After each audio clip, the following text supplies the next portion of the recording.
qui est vraiment basé sur ce que Maison Interlude peut vous aider aussi à travers l'alimentation, tout ça, les services qu'on offre. Est-ce qu'il y a un petit côté aussi par rapport à la nourriture? Donc, je vais partager mon écran. Et voilà. Donc, pour commencer, je voulais juste faire un autre petit résumé par rapport au guide alimentaire canadien. Il a changé, ça fait une couple d'années, je crois, maintenant. Donc, ça, c'est le nouveau guide alimentaire. Donc, c'est sûr que les recettes que Normand va présenter, tout ça, c'est généralement basé aussi sur le guide alimentaire canadien. Donc, comme vous pouvez voir à la droite de l'écran, ça, c'est vraiment les catégories maintenant. Donc, les aliments privilégiés, comme qu'ils vont dire dedans, c'est vraiment tout ce qui est fruits et légumes, soit épinards, piments, courgettes, brocolis, fraises, ananas, etc. Tout ce qui est haut en protéines, soit des œufs, du poulet, des pois chiches, les grains entiers, donc pâtes, riz. Et puis, c'est sûr que la boisson recommandée, comme ils disent aussi dessus, c'est vraiment l'eau. Donc, c'est ça, on essaie de se baser le plus possible là-dessus. J'ai mis le lien aussi également si jamais vous voulez avoir plus d'informations sur le guide alimentaire. Maintenant, une petite section aussi par rapport à la banque alimentaire. Donc, c'est sûr qu'on offre différents services Maison Interlude que si vous êtes l'une de nos clientes, on peut vous aider aussi sur le côté alimentaire. C'est vraiment du cas par cas. Donc, vous pouvez toujours juste demander à une intervenante, puis on peut vraiment répondre à vos besoins et à vos questions par rapport à ça. Mais j'ai aussi souhaité mettre un petit peu d'informations par rapport aux banques alimentaires qui sont offertes vraiment dans Prescott Russell et SDG. Il y en a beaucoup plus d'autres aussi, mais j'en ai mis 4 pour la présentation d'aujourd'hui avec les numéros de téléphone. Si jamais c'est quelque chose qui vous interpelle, que vous aimeriez avoir plus d'informations, c'est vraiment différent d'une banque alimentaire à une autre. Donc, c'est bon de téléphoner aussi et de demander un peu plus d'informations. Donc, voici les 4 pour aujourd'hui. Donc, vraiment, j'en ai mis une pour Hawkesbury, Castleman, Cornwall et Winchester. Donc, j'ai essayé d'en mettre une un petit peu pour partout. Donc, si vous avez des questions là-dessus, n'importe quand aussi, vous pouvez demander à Maison Interlude, ça va nous faire plaisir. Maintenant, pour bien s'alimenter sur un budget, j'ai fait un petit tableau, comme vous pouvez voir, par rapport à bien suivre un budget pour l'alimentation. Parce que comme on le sait, surtout maintenant en 2022, l'alimentation, les aliments à l'épicerie sont vraiment très chers. Donc, c'est sûr qu'on veut essayer de maximiser ça au possible. Donc, la première option, c'est vraiment d'essayer de faire un budget mensuel, essayer de suivre trace de tous nos montants, tout ça. Donc, il faut vraiment essayer de bien s'alimenter, mais aussi avec l'argent qu'on a. Acheter en grande quantité et en vrac. Donc, quand vous voyez à l'épicerie, soit des paquets de viande, que ça va vraiment dire format familial, en général, ils valent beaucoup plus la peine que les autres paquets. Donc, c'est bon de vérifier le prix par rapport au kilogramme. C'est sûr que dans certains cas, il y en a que c'est moins bien que d'autres. Donc, c'est vraiment de bien analyser puis de prendre des notes. Donc, des fois, ça peut être vraiment une bonne chose. Aussi, c'est vraiment adopté pour les marques maison des magasins que vous visitez. Par exemple, Shoppers Drug Mart, Pharmaprix, c'est Life Brand. Donc, souvent, ces compagnies, ça vient de Life Brand, ça va être moins dispendieux que, par exemple, la compagnie Tylenol ou peu importe. Même chose avec Walmart, qui est Great Value. Donc, ça, c'est une autre option aussi.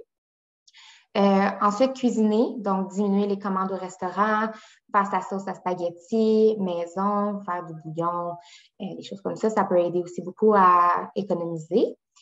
Ne pas aller à l'épicerie le ventre vide. Donc ça, je pense que des fois, on ne le réalise pas nécessairement, mais c'est sûr que si on a bien faim puis qu'on va à l'épicerie, on va beaucoup plus être porté à mettre des choses dans notre panier qu'on ne savait pas dit qu'on allait mettre ou que ça ne faisait pas partie nécessairement de notre budget, par exemple. Donc, c'est bon d'y aller quand on n'a pas faim, comme ça, on est beaucoup moins tenté. Avoir un jardin, donc cultiver ses fruits, légumes, fines herbes. Donc, ça, c'est une autre bonne stratégie aussi. C'est sûr que c'est plus à l'été pour certains, tandis que fines herbes, ça peut aussi être à l'hiver. Et puis, je pense qu'on sait qu'il y a des fines herbes aussi, ça peut coûter quand même assez cher. Donc, ça, c'est une autre bonne manière de sauver de l'argent. Respecter notre liste d'épicerie et le budget. Donc, c'est beau faire une liste et un budget, mais c'est bon aussi, par exemple, de le respecter. C'est sûr, si on ne le respecte pas, ça peut causer quelques petits problèmes ici et là. Donc, c'est vraiment par rapport à ça. Faire un menu de la semaine en fonction des rabais à l'épicerie. Si vous regardez, par exemple, dans le flyer, puis que le poulet il est en vente, bien, vous savez des choses que vous pouvez faire avec le poulet pour la semaine. Donc, ça peut aider à sauver un petit peu d'argent. Ensuite, c'est le couponnage. Donc, il y a un site, par exemple, qui s'appelle onmagazine.ca. Je l'ai essayé moi-même pour voir si ça fonctionnait bien, si ça valait la peine. Effectivement, ça donne vraiment des bons coupons. Donc, vous pouvez les faire imprimer ou les recevoir par la poste aussi. Puis, il y a plusieurs options, plusieurs compagnies, tout ça. Donc, ça, c'en est un vraiment bon que je suggère fortement à tout le monde. Ça peut vraiment, vraiment, vraiment valoir la peine. Ensuite, c'est faire l'épicerie sans les enfants. Donc, ça, c'est peut-être quelque chose non plus aussi qu'on n'y pense pas des fois, mais c'est sûr que quand on va à l'épicerie avec nos enfants, souvent, ils vont être portés à nous demander des choses. Tandis que s'ils ne sont pas là, bien évidemment, ils ne peuvent pas le demander. Donc, ça peut aussi être une bonne stratégie. Couper et râper soi-même. Par exemple, le fromage. C'est sûr que si on regarde la quantité de grammes qu'il y a dans un paquet de fromage râpé, tandis vraiment un bloc de fromage, souvent le bloc de fromage, la quantité va être beaucoup plus élevée et le prix va être également beaucoup plus bas. Donc ça peut être une autre manière de sauver beaucoup d'argent. Et puis, pour finir, c'est vraiment avoir une carte de fidélité ou d'un membre club, par exemple Costco, carte de fidélité soit PC Optimum, Métro, etc. Donc, ça, c'est beaucoup de moyens aussi pour sauver de l'argent. Les points augmentent parfois vite, parfois moins vite, mais ça peut aider à sauver beaucoup sur vos factures. Donc, ça, c'est un autre aussi qui est fortement recommandé, qui peut beaucoup vous aider. Donc, c'est ça par rapport à tout ce qui est budget. Maintenant, mon autre petite catégorie, c'est conservation des aliments. Un fait intéressant que j'ai trouvé, ça dit en moyenne, une famille au Canada jette 2000 $ de nourriture par année. Donc, ça, on ne le réalise pas parce que c'est tout le temps petit par petit, mais 2000 $, c'est sûr que c'est vraiment beaucoup d'argent. Donc, une des choses que souvent il va arriver, les personnes vont jeter des choses parce que la date va être passée. Mais la date indiquée sur par exemple, vos canages, ça va vraiment être écrit BBD, ce qui veut dire Best Before Date, donc meilleur avant. C'est vraiment une suggestion c'est pour ça qu'ils le mettent, c'est vraiment, ils suggèrent de le consommer avant cette date-là, mais ça ne veut aucunement dire que c'est plus bon.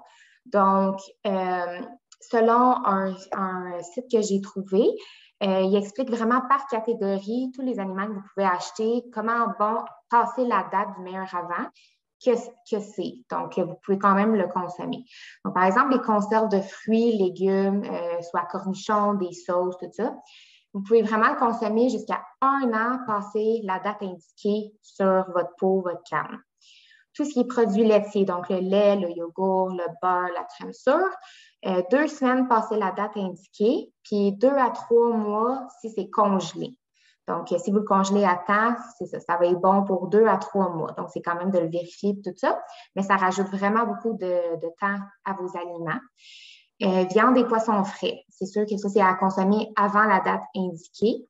Mais si c'est congelé, soit le bœuf, agneau, porc ou une poule complète, une poule entière, 1 an passé la date indiquée, congelé. Puis le poisson, c'est 2 à 6 mois passé la date. Tout ce qui est tofu, œufs, viande à sandwich, viande compressée comme là, 1 semaine passé la date indiquée. C'est encore bon. Tout ce qui est barre énergisante, pâtes, craquelins, farine, 1 an passé la date indiquée. Tout ce qui est jus, café, thé, pas mal n'importe quelle boisson, en fait, c'est 3 à 6 mois passé la date indiquée. Et puis, soupe et ragoût en canne, c'est 1 an passé la date indiquée. Donc, vos aliments peuvent être bons vraiment plus longtemps que ce qu'on pourrait penser. Donc, ça, je trouvais ça vraiment intéressant aussi. Ça peut nous aider à sauver de l'argent. On pense que c'est plus bon, on va le jeter, on va en acheter un autre, mais finalement, c'est encore bon. Donc, c'est ça. Puis, il faut aussi, évidemment, suivre comme notre feeling, là, comme ma conscience, c'est sûr, si ça sent pas bon, tout ça, bien, il faut qu'on se fasse confiance. Mais sinon, ça pourrait être encore bon. Donc, ça, c'est vraiment par rapport à la conservation des aliments pour chaque catégorie. Et maintenant, ma partie par rapport à Maison Interlude est vraiment faite. Donc, la deuxième partie, c'est vraiment par mon collègue Normand pour les trucs et astuces. Donc, je vais laisser la parole à Normand. Un gros merci, Lydia. C'était super intéressant. Puis j'ai appris pas mal, surtout par rapport aux dates de conservation. Là, je viens même de m'acheter un congélateur parce que je trouve que ça n'a plus de sens combien ça coûte la viande. Là. Fait que je suis contente de savoir, une fois congelé, combien de temps ça peut durer dans mon congélo aussi. Merci beaucoup. Ça me fait plaisir. Normand, est-ce que tu es prêt à présenter de ton côté? Oui, dans une seconde. Parfait. Donc, moi, je vais vous parler des trucs et astuces, dans le fond, pour une cuisine plus fonctionnelle et économique. C'est surtout pour les gaspillages, en fait, et puis pour vos aliments, pour les garder plus longtemps. Donc, maximisez vos ingrédients. Donc, doublez la quantité de jus que vous pouvez extraire d'un citron en les mettant 10 à 15 secondes au micro-ondes. La chaleur va adoucir la chair, ce qui va permettre d'extraire le jus au maximum. Ensuite, vous pouvez faire vos bouillons en cubes. Donc, faites vos propres bouillons, excuse-moi, de poulet en conservant le jus de citron d'un poulet ou d'une dinde en les plaçant dans un sac, dans un bac à glaçons au congélateur. Une fois bien gelés, transférez les cubes dans un sac Ziploc. Quand vous en aurez besoin, vous pouvez les dégeler au micro-ondes ou tout simplement les mettre directement dans votre soupe ou votre sauce. Remplacez le PAM. Donc, ne payez plus pour une huile de cuisson en aérosol. Pour une fraction du prix, versez simplement de l'huile végétale moins dispendieuse dans une bouteille de nettoyage en spray propre. Ensuite, tartinade de beurre. Pour avoir un beurre qui s'étend parfaitement sur votre pain ou votre épi de maïs, fouettez simplement du beurre à température pièce avec un peu d'eau. Non seulement la tartinade sera plus légère, mais vous allez aussi augmenter la quantité du beurre. Maintenant, je vais vous parler un peu des techniques qui sont, à mon avis, très intelligentes. Donc, pour un meilleur bacon. Pour profiter au maximum de votre bacon, voici 2 petits trucs. Rincez vos tranches de bacon à l'eau froide avant de les cuire pour éviter qu'elles ne rétrécissent trop durant la cuisson. Coupez vos tranches en 2 avant la cuisson. Ceci permettra une cuisson plus uniforme et vos tranches auront la taille parfaite pour vos sandwichs. Bien travailler ces œufs. Donc, pour obtenir le mètre parfait, sortez vos œufs du frigo 30 minutes avant de les battre. Les œufs froids empêchent votre mélange de devenir velouté comme souhaité. Et pour faciliter l'épluchage d'œufs à la coque, craquez légèrement votre œuf sur le comptoir et placez-le dans un bol d'eau froide. L'eau pénétrera sous la coquille pour décoller l'œuf. Des crêpes parfaites maintenant. Pour des crêpes parfaites, ne fouettez pas trop votre mélange. Trop mélanger fait en sorte que le gluten se développe trop et laisse s'échapper le dioxyde de carbone qui est responsable de créer les petites bulles d'air qui, eux, sont responsables de rendre votre crêpe légère. Il est préférable d'avoir un peu de grumeaux plutôt que de les rater. Pour un meilleur résultat, il est aussi préférable de mettre votre mélange au frigo pour 30 minutes avant de les cuire. Et si vous voulez amuser les enfants avec des crêpes en forme d'animaux, il vous suffit de mettre votre mélange dans une bouteille de ketchup vide pour plus de contrôle lorsque vous le verserez dans la poêle. Mousse pour latte. Pour créer une mousse de lait pour vos lattés chocolat chaud maison, il suffit de mettre une demi-tasse de lait dans un pot maçon et le brasser jusqu'à ce que le lait double de volume. Ensuite, enlevez le couvercle et mettre le lait pour 30 secondes au micro-ondes. Ensuite, un truc que peut-être que personne n'avait pensé, en fait, c'est 6 raisons d'utiliser votre séchoir à cheveux dans la cuisine. Donc, pour le poulet rôti, le secret numéro 1 pour un poulet rôti parfait est d'avoir une peau sèche. Commencez par sécher votre poulet avec un essuie-tout pour ensuite utiliser votre séchoir à puissance maximale pour environ 2 minutes pour chaque côté. Ce truc fonctionne aussi avec de la dinde ou du canard. Par contre, du chocolat, si vous avez besoin d'une petite portion de chocolat fondu pour décorer un petit dessert, il sera plus facile de gérer le travail en utilisant votre séchoir plutôt que de le mettre au micro-ondes. Ce truc fonctionne aussi pour amollir le beurre. Pour séparer les aliments congelés. Donc, les fruits et les légumes congelés, parfois même la viande, ont tendance à coller ensemble. Un petit coup de séchoir, ça peut vous aider à les séparer. C'est aussi bon pour le glaçage. Si vous cuisinez un gâteau maison et que vous désirez obtenir un glaçage parfait, le séchoir peut vous être utile. Glacez votre gâteau comme à l'habitude et passez ensuite le séchoir sur le glaçage jusqu'à ce qu'il commence à fondre un peu. Laissez-le ensuite refroidir et vous obtiendrez un glaçage uniforme et brillant. Crème glacée, si vous préférez que votre crème glacée soit un peu plus molle, le séchoir est l'outil parfait pour vous aider. Séchage du plastique. Les plats Tupperware sont parfois difficiles à sécher après les avoir lavés, surtout les couvercles. Il est aussi difficile de sécher une bouteille d'eau jusqu'au fond. Utilisez votre séchoir pour sécher votre vaisselle au maximum. Prochaine section, une cuisson parfaite. Donc, ce qui est important en cuisine, c'est d'optimiser votre temps et votre espace. Donc, optimisez l'espace de travail. Si vous manquez d'espace de comptoir dans votre cuisine et que vous faites des biscuits, par exemple, servez-vous de vos tiroirs en les ouvrant. Vous pourrez ainsi laisser reposer vos plaques dessus. Emporte-pièces et spatules non collantes. Donc, voici 2 petits trucs pour vous aider à cuisiner vos gâteaux et vos biscuits avec plus de facilité. Premièrement, si vous utilisez des emporte-pièces pour vos biscuits et qu'ils collent sur votre pâte, passez-les légèrement dans la farine avant de les utiliser. Le deuxième petit truc concerne le mélange de gâteau. Pour éviter de devoir gratter votre spatule lorsque la farine de votre mélange colle dessus, mettez tout simplement un peu d'huile végétale sur le manche de la spatule avant d'utiliser. Et pour cuisiner la meilleure pâte à biscuits, pour bien réussir vos biscuits, il est préférable que vous laissiez votre pâte au frigo pour environ 30 minutes avant la cuisson. Elle sera non seulement plus facile à travailler, mais les biscuits ne s'étendront plus uniformément lors de la cuisson. Conservez l'emballage de votre beurre. Ne jetez pas le papier d'emballage de votre beurre, mettez-le plutôt dans un sac Ziploc et utilisez-le pour beurrer vos moules ou vos plaques la prochaine fois que vous en aurez besoin. Hachez des noix. Si vous n'avez pas d'hachoir électrique, la meilleure façon d'acheter ces noix ou biscuits grammes est de les placer dans un Ziploc et de les écraser à l'aide d'un rouleau à pâte. Si vous n'avez pas de rouleau à pâte, vous pouvez prendre n'importe quoi qui est assez lourd pour les briser en fait. Donc, hachez des fruits secs. Pour éviter que vos fruits secs ne collent sur votre couteau quand vous les coupez, mettez-le au congélateur pendant 1 heure avant de les cuisiner. Vous pouvez aussi essayer d'enduire votre couteau d'un peu d'huile de cuisson. Un meilleur mélange. Donc, le secret d'un mélange de biscuits ou à gâteau parfait est d'avoir vos ingrédients, donc le lait, le beurre et les œufs, à la température de la pièce. Si vous avez oublié de les sortir d'avance, vous pouvez utiliser le micro-ondes pour le beurre et le lait. Pour les œufs, placez-les tout simplement dans l'eau tiède pour 5 minutes avant de commencer votre recette. Température et utilisation du four. Donc, votre four peut prendre jusqu'à 15 minutes pour atteindre la température demandée. Soyez patient, la température peut faire une grande différence sur le résultat de votre recette s'il n'est pas assez chaud. Il est aussi recommandé de ne pas ouvrir la porte du four trop souvent. Vous perdez environ 50 degrés Fahrenheit à chaque fois que vous l'ouvrez. Si vous avez plusieurs plaques à envoyer au four, attendez quelques minutes entre chaque cuisson avant de mettre la prochaine afin que le four soit assez chaud.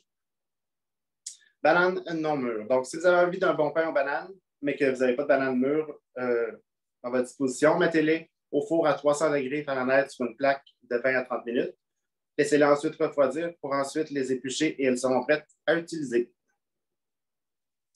Gardez vos gâteaux frais. Donc, si vous n'êtes pas prêt à glacer votre gâteau après sa cuisson, que vous désirez qu'il reste frais, placez des tranches de pain sur les surfaces qui sont à l'air. Le pain permettra au gâteau de garder son humidité même jusqu'au lendemain. Ce truc est aussi bon pour mieux conserver les restes d'un gâteau. Si vous désirez congeler un gâteau sans ruiner son glaçage, mettez-le au congélateur jusqu'à ce que le glaçage soit gelé. Vous pourrez ensuite l'emballer avec une pellicule plastique. Doublez votre glaçage. Il se peut que vous n'ayez pas le temps de faire votre propre glaçage à gâteau. Si vous utilisez un glaçage acheté en magasin, vous pouvez doubler son volume en le battant au batteur électrique. Maintenant, j'ai 3 trucs pour conserver votre sucre et votre cassonade. Pour adoucir de la cassonade durcie, placez-la dans un plat avec une tranche de pain ou une moitié de pomme et couvrez-le. Faites-le chauffer au micro-ondes pendant 20 secondes et laissez-le ensuite reposer pour 5 minutes. L'humidité du pain ou de la pomme va créer assez de vapeur pour adoucir votre sucre. Vous pouvez aussi placer un essuie-tout que vous aurez trempé dans l'eau chaude sur votre plat de sucre et mettez-le au micro-ondes par coup de 20 secondes. Cassez les morceaux encore collés avec une fourchette après chaque tour au micro-ondes. Le 3e truc consiste à laver une patate et de la percer à quelques endroits avec une fourchette pour ensuite la mettre dans votre plat ou votre sac de sucre en prenant soin de bien le fermer. Votre sucre sera prêt à utiliser après 24 heures. Donc là, je vais vous parler des ingrédients qu'on dit secrets et ce que vous pouvez prendre pour remplacer certains ingrédients si vous n'en avez pas sous la main. Donc, remplacer la cassonade. Si vous manquez de cassonade, il est possible de faire un mélange avec du sucre blanc et de la mélasse pour la remplacer. Pour un sucre brun pâle, mélangez à la fourchette ou au mixeur une cuillerée à table de mélasse pour une tasse de sucre. Ou pour un sucre plus foncé, qu'on appelle brun foncé, mélangez 2 cuillères à table de mélasse pour une tasse de sucre. Si vous avez envie de réduire le gras de l'huile à cuisson, dans le fond, vous pouvez réduire votre recette en gras. Remplacez la moitié de la quantité d'huile par de la compote de pommes. Crème fouettée maintenant, ça arrive souvent qu'on n'a pas de crème 35% à fouetter. Vous pouvez utiliser une cuillerée à table de gélatine dissoute dans une cuillerée à table d'eau chaude pour chaque 2 tasses de crème à café, par exemple. Après avoir battu le mélange, laissez-le reposer au frigo pendant 2 heures. Donc, je vais parler un peu de boissons chaudes et de boissons froides, surtout des cafés. Les cafés à saveur peuvent être plus dispendieux. Si vous moulez votre café vous-même, ajoutez un peu de cannelle, de l'extrait de vanille ou de zeste d'orange avant de le mouler. Si vous ne moulez pas votre café vous-même, vous pouvez faire le même procédé avec du sucre blanc. Mettez simplement votre choix de saveur avec votre sucre dans un malaxeur et conservez le mélange dans un plat hermétique. Pour économiser sans se désaltérer l'été, il existe un truc très simple pour se préparer un bon café glacé à la maison sans diluer le goût. Placez du café dans un cabaret à glaçons et mettez-le au congélateur. Servez-vous des cubes pour confectionner votre café glacé. Donc, maintenant, des petits secrets de saveur. Pâtes et riz moins collants. Pour préparer des pâtes et du riz qui seront moins collants au moment de servir, ajoutez simplement quelques cuillerées de vinaigre lorsque votre eau se mettra à bouillir. Le vinaigre aide à réduire l'amidon, ce qui empêche aux aliments de coller. Les meilleures frites croustillantes. Pour bien réussir vos frites maison, placez vos patates coupées dans de l'eau très froide et mettez-les au frigo pour 1 heure. Ce procédé permet à la patate de durcir et d'absorber moins de gras. Faites-les frire de 6 à 7 minutes pour ensuite bien les égoutter et saupoudrez-les de farine. Remettez-les ensuite à frire de 1 à 2 minutes et elles seront croustillantes à souhait. Pour une purée de pommes de terre moins grasse, si vous désirez couper un peu le gras, utilisez l'eau de cuisson des patates plutôt que du lait. Vous pouvez aussi diminuer la quantité de beurre dans votre purée et ajouter un peu de jus de citron. Pour remplacer le vin, il se peut que vous vouliez remplacer le vin dans une recette pour une question budgétaire ou de goût personnel. Remplacez le vin rouge par du jus de canneberge et le vin blanc par du jus de raisin blanc ou du jus de pomme. Votre plat goûtera aussi bon et vous économiserez aussi de l'argent. Oui, puis Normand, je t'interromps parce que j'ai découvert il n'y a pas si longtemps aussi les bouillons Campbell, poulet et vin blanc, puis bœuf et vin rouge. Puis je le remplace, moi, à peu près dans toutes mes recettes que ça demande souvent du bouillon plus du vin, là, ça fait des merveilles. Ah, good, je ne connaissais même pas ça, merci. Puis j'ai pas besoin de finir la bouteille de vin après, donc c'est gagnant au niveau des calories aussi. C'est sûr. Merci. Donc là, je vais vous parler un peu de la conservation des aliments. Donc, conservez vos citrons. Les citrons peuvent rester frais jusqu'à 3 mois en les plaçant dans un bol d'eau froide ou frigo. Vous n'avez qu'à changer l'eau chaque semaine. Conservez aussi les plures de vos citrons dans un ziploc au congélateur pour les utiliser quand vous aurez besoin de zeste dans vos prochaines recettes. Les concombres. Donc, la meilleure façon de conserver les concombres, en fait, c'est hors du frigo, car le froid accélère leur décomposition. Les raisins. Si vous désirez garder vos raisins le plus frais possible, gardez-les attachés à leurs tiges et ne les nettoyez pas avant le moment de les manger. Ceci assurera qu'ils ne deviennent pas trop humides et susceptibles aux bactéries. Les raisins qui sont emballés dans un plastique serré ou un sac Ziploc resteront frais pour quelques mois ou même jusqu'à 1 an si vous les placez au frigo. Personnellement, je ne prendrais pas de chance, mais c'est ce qu'ils disent. Des petits fruits et la moisissure. Donc, pour vous débarrasser de toute trace de moisissure qui se forme sur vos petits fruits, commencez par jeter les fruits moisis et nettoyer les autres dans 3 tasses d'eau froide et 1 tasse de vinaigre blanc en les brassant dans un bol pour environ 1 minute. Écoutez ensuite vos fruits et rincez-les à l'eau froide propre pour enlever toute odeur de vinaigre et placez-les au frigo par la suite. Les bananes. Les bananes ont tendance à brunir très vite. Séparez-les et emballez chaque tige dans le fond de la tête avec une pellicule plastique.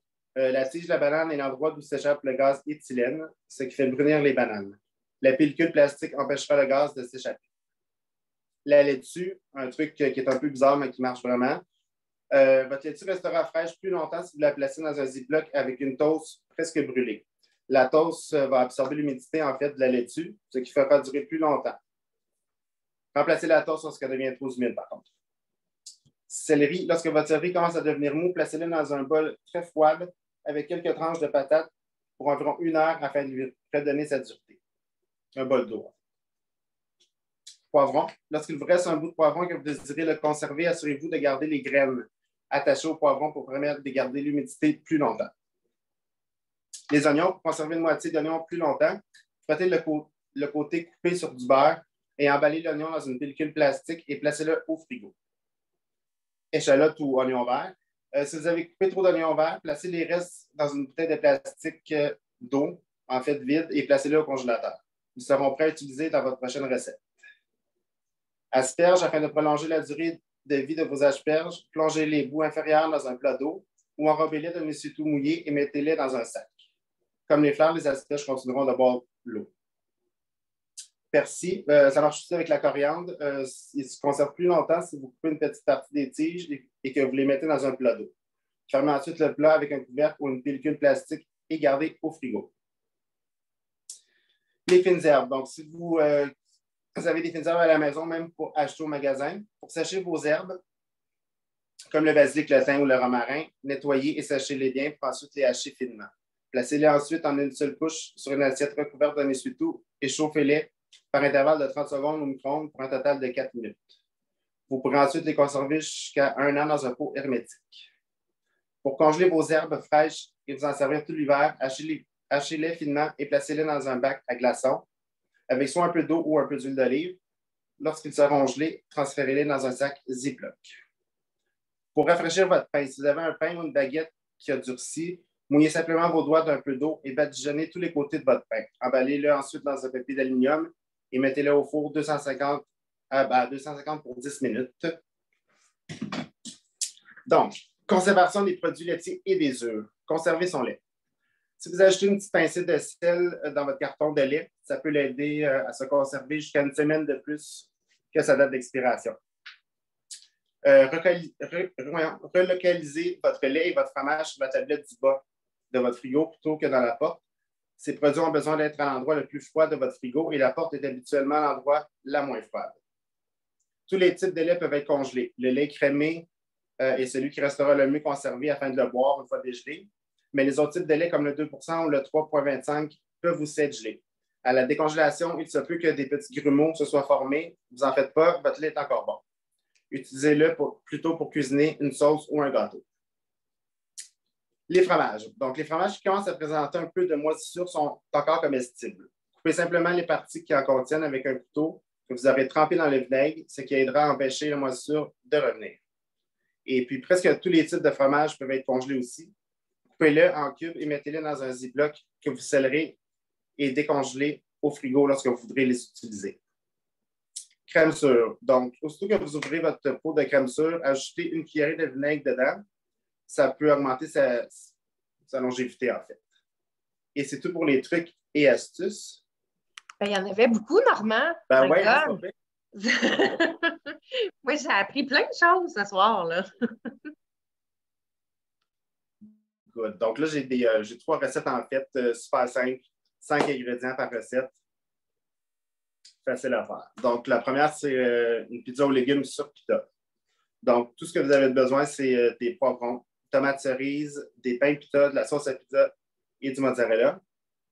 Prévoyez aussi du vinaigre balsamique blanc, mais si vous avez du vinaigre balsamique régulier, c'est bon aussi. Et si vous voulez aussi vous rajouter du brocoli, vous pouvez, en fait, n'importe quel légume que vous aimez, vous pouvez en rajouter sur la pizza. Donc, vous préchauffez le four à 400. Dans une poêle, chauffez un peu d'huile d'olive à feu moyen. Cuire les poivrons, si désirez, votre autre légume. Ajoutez les tomates cerises et le vinaigre balsamique, salé poivré à votre goût. Retirez du feu.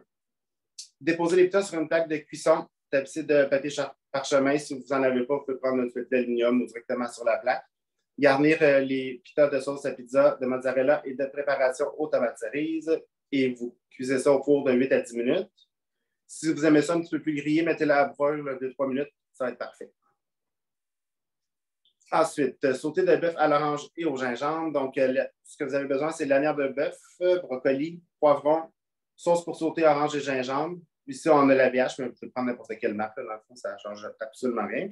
Et un orange taillé en suprême. Vous pouvez avoir aussi, moi, j'utiliserais de l'huile d'olive. Si vous avez de l'huile de sésame, c'est bon aussi.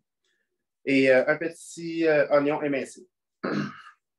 Donc, dans une poêle ou dans un wok, chauffez l'huile à feu moyen. Saisir les lanières de bœuf de 2 à 3 minutes. Moi, je dirais plus de 3 à 5. Déposer dans une assiette. Dans la même poêle, cuire le brocoli et le poivron rouge et l'oignon de, je dirais aussi 3 à 5, en prenant soin de conserver les légumes légèrement croquants. Remettez les lanières de bœuf dans la poêle, versez la sauce et portez à ébullition en remuant. Ajoutez les suprêmes d'orange dans la poêle et remuez. Aussi simple que ça. Ensuite, sauté de poulet à l'ananas. Donc, vous avez besoin de poitrine de poulet coupée en morceaux. Ananas coupé en morceaux. Si vous voulez, vous pouvez prendre aussi des ananas en canne. Ça peut être aussi bon. Poivron, sauce aigre douce pour sauter et des échalotes oignon vert. Prévoyez aussi votre huile, soit de canola ou olive, c'est la même chose. Un quart de tasse d'eau. Si vous voulez, vous pouvez mettre un petit peu de zeste de lime aussi dans le plat. Donc, dans une poêle, chauffer l'huile à feu moyen. Saisir le poulet, moi je dirais 2 minutes de chaque côté. Moi je dirais un bon 4 minutes de chaque côté. Ajouter les morceaux d'ananas et de poivron, cuire de 2 à 3 minutes. Ajouter la sauce aigre douce, l'eau et, si désiré, le zeste de lime, salé, poivré comme vous voulez. Vous pouvez vous laisser aller aussi puis mettre d'autres épices. Ensuite, répartir la préparation dans les assiettes et parsemer chacune des portions d'oignons verts émincés. Si vous n'aimez pas les oignons verts émincés crus, faites-les cuire en même temps que le poulet. Ça va être parfait. Donc, ma présentation est terminée. C'était mes 3 recettes. Je rallume ma caméra. Me voilà. Ben, merci beaucoup, Normand, Lydia, pour vos présentations. Je ne sais pas si on a des gens qui auraient des questions pour vous. En tout cas, moi, j'ai trouvé vraiment chouette aussi là, tes 3 recettes, Normand. J'ai envie de les essayer. Bref, à ce soir, disons que c'était du très concret qu'on on en a. En tout cas, moi, j'en ai appris vraiment beaucoup. J'espère que vous aussi, vous avez là, aimé les présentations de Lydia et de Normand. Comme je l'ai dit en début de webinaire, eh bien, notre présentation de ce soir, elle a été enregistrée, ce qui va me permettre aussi d'envoyer les liens aux personnes qui s'étaient inscrites, mais qui n'ont malheureusement pas pu être parmi nous ce soir. Les présentations PowerPoint de Lydia et de Normand vous seront également envoyées en format le PDF. Donc, si on n'a pas de questions, ben, on va pouvoir conclure ce webinaire. Moi, sur ce, en tout cas, j'arrête l'enregistrement.